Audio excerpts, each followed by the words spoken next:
Your belly fat is not just stored energy, it's a living organ, and right now it is actively breaking your metabolism from the inside. The fat you can't see, wrapping around your liver and kidneys, is pumping out chemicals that block your hormones, spike your blood pressure, and make your brain deaf to fullness signals. Most people spend years trying to lose weight without ever understanding what that fat is actually doing to them biologically. But here's what almost nobody explains. When you start losing visceral fat, your body doesn't just get smaller, it gets chemically rebuilt, organ by organ, hormone by hormone, from the inside out. This is exactly what that process looks like, with the real science and real numbers behind each stage. Most people think belly fat is passive. It's not. Visceral fat drains directly into your portal vein, the blood vessel that runs straight to your liver. No detour, no filtration first, straight in. Here's what most people miss.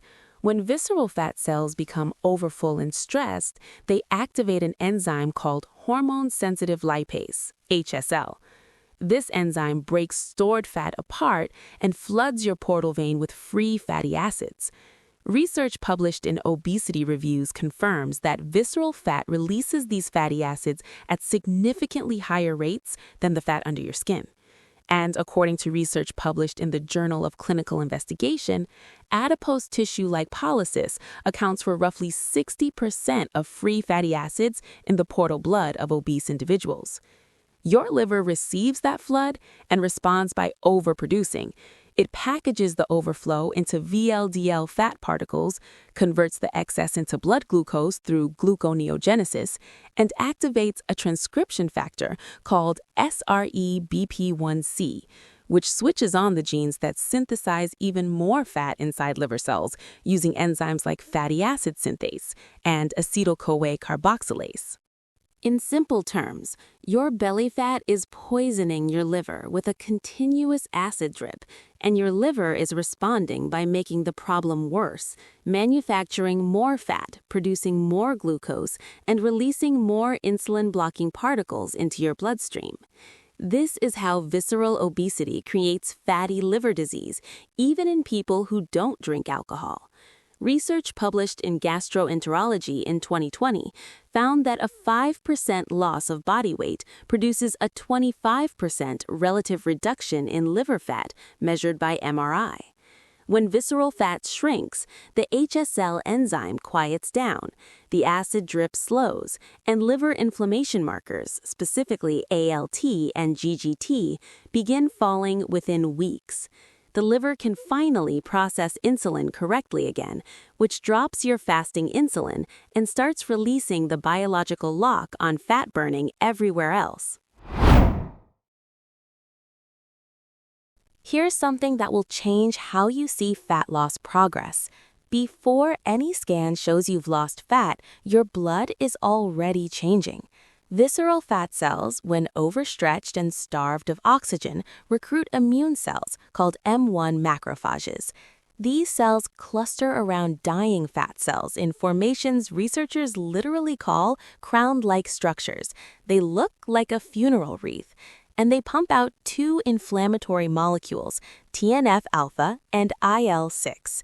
A study using MRI-measured fat volumes found that after caloric restriction, plasma TNF-alpha fell from 2.5 picograms per milliliter and IL-6 dropped from 2.3 picograms per milliliter. More importantly, it was visceral fat loss, not subcutaneous fat, that drove those reductions. But here's the important part. What does TNF-alpha actually do to your metabolism? It blocks your insulin receptor.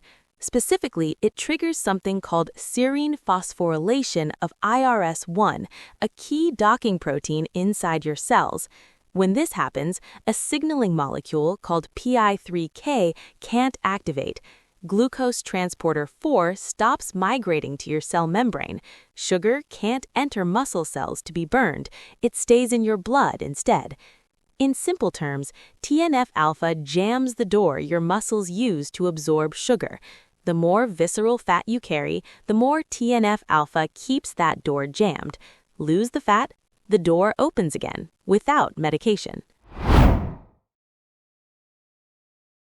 This is where it gets interesting. Visceral fat doesn't just damage you through what it releases, it damages you through what it suppresses. Healthy fat cells produce a hormone called adiponectin. It activates AMPK, your body's master fuel sensing enzyme, and tells your liver and muscles to become more sensitive to insulin. The bigger your visceral fat depot, the less adiponectin you produce. A study of 1,347 participants published in the Journal of Korean Medical Science found that people with high visceral fat and low adiponectin had dramatically elevated odds of insulin resistance, and a 5-year longitudinal study published in the Journal of Clinical Endocrinology and Metabolism found that low adiponectin independently predicted future visceral fat accumulation, even after controlling for current body fat. That's not just a correlation, that's a self-reinforcing trap. Low adiponectin, more visceral fat, lower adiponectin. When visceral fat decreases, adiponectin rises. In severely obese women after surgical weight loss, HOMA-IR, the standard measure of insulin resistance, dropped 50% within 1 month alone. By month 6, it had dropped 67%. The early improvements were driven entirely by rising adiponectin, restoring liver insulin sensitivity. A separate analysis from the Diabetes Prevention Program, tracking hundreds of participants over 1 year, confirmed that visceral fat reduction was more strongly correlated with rising adiponectin levels than subcutaneous fat loss was. The fat under your skin matters less to this signal than the fat inside your abdominal cavity. In simple terms, adiponectin is the signal that tells your body it's safe to burn fuel. Visceral fat silences it. Losing visceral fat gives it back. Here's what most people miss about belly fat and blood pressure. It has nothing to do with heart rate. A specific type of visceral fat wraps directly around your kidneys. It's called perirenal fat. When it expands, it physically compresses the renal capsule and activates the renin-angiotensin-aldosterone system, a hormonal cascade that causes your kidneys to retain sodium and push blood pressure up. TNF-alpha and IL-6 from visceral fat also directly stimulate your sympathetic nervous system, raising both heart rate and vascular resistance. A 12-week study in Hypertension Journal followed 26 obese hypertensive women on a low-calorie diet. Mean blood pressure fell from 112 to 101 millimeters of mercury, an 11-point systolic drop, as visceral fat area shrank. A meta-analysis covering 4,874 subjects found that every kilogram of weight lost produced approximately 1 millimeter of mercury reduction in systolic pressure. Lose 5 kilograms, expect roughly 5 points off your systolic number. In simple terms, your belly fat is squeezing your kidneys and telling your body it's in a state of alarm. Lose the fat, release the squeeze, and blood pressure drops, often without drugs. You've probably heard of leptin, the hormone that tells your brain you're full. But here's what you haven't been told. In people with high visceral fat, leptin is not absent, it's being ignored. And the reason it's being ignored is the same fat that's causing the problem. Leptin sends its fullness signal through a pathway that relies on a protein called STAT3 in the arcuate nucleus of the hypothalamus. Elevated TNF-alpha, released by visceral fat, activates a serine kinase called JNK, which directly interferes with this STAT3 pathway. The signal gets sent. Your brain just stops processing it. Simultaneously, chronically elevated leptin causes receptor desensitization. The hypothalamus becomes habituated to the constant signal, the same way you stop hearing background noise in a loud room. This is where it gets interesting. It's not discipline that fails people. It's biology. The visceral fat itself is producing the molecules that make you unable to feel full, and then storing the extra calories that result from that broken signal. Within the first month of visceral fat loss, leptin concentrations in the blood begin falling. As inflammatory molecules drop, TNF-alpha, IL-6, the hypothalamus becomes responsive again. People report a distinct shift, a clear sense of fullness returning, stopping eating earlier without any mental effort, not because they got stronger willpower, because the interference signal was removed. In simple terms, visceral fat was jamming your brain's stop eating signal. When the fat goes, the signal comes back online. Here's what most people miss about losing visceral fat. It doesn't respond the same way to every strategy.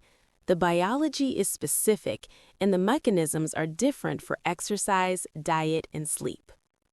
A randomized controlled trial in cell metabolism in 2019 tested what happens when the IL-6 pathway is blocked during exercise using a drug called tocilizumab, an IL-6 receptor antibody. The result was definitive.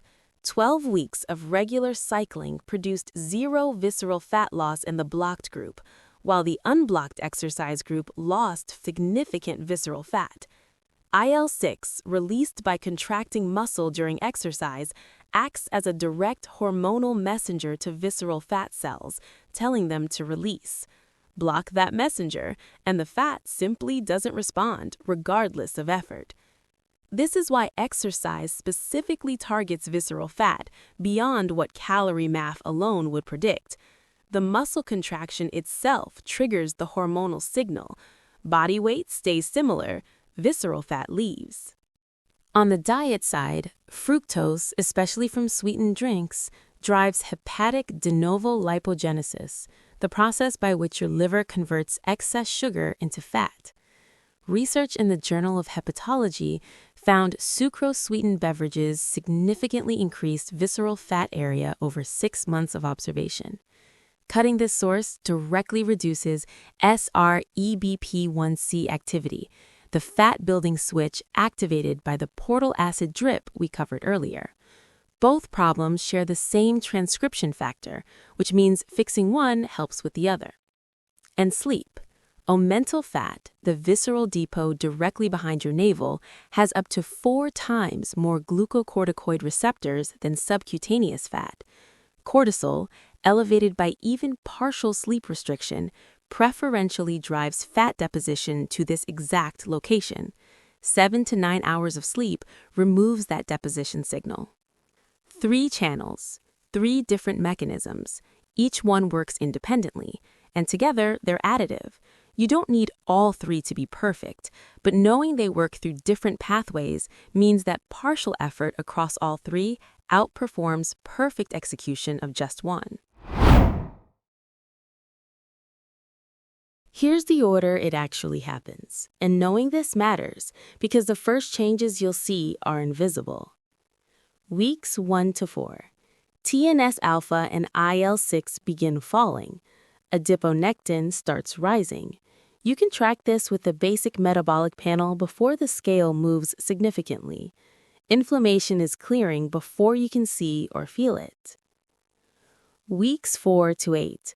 Liver enzyme levels, ALT and GGT, typically begin improving. HOMA-IR scores drop measurably. The liver is starting to clear insulin properly again, which reduces the fat storage signals circulating in your bloodstream. Weeks 8 to 12, blood pressure improvements become statistically significant in research populations. Fasting insulin falls. The perirenal fat is releasing its grip on your kidneys. 1 to 3 months, leptin receptor sensitivity restores. Hunger becomes easier to manage, not through effort, but through recovered biology. You stop eating earlier and wonder why it feels different this time. The inflammation clears first, then insulin signaling repairs, then appetite regulation returns. Each stage unlocks the next. You are not fighting your body. You are giving it the conditions it needs to fix itself, and it knows exactly what to do once those conditions are in place. That's the real story of what happens when visceral fat disappears.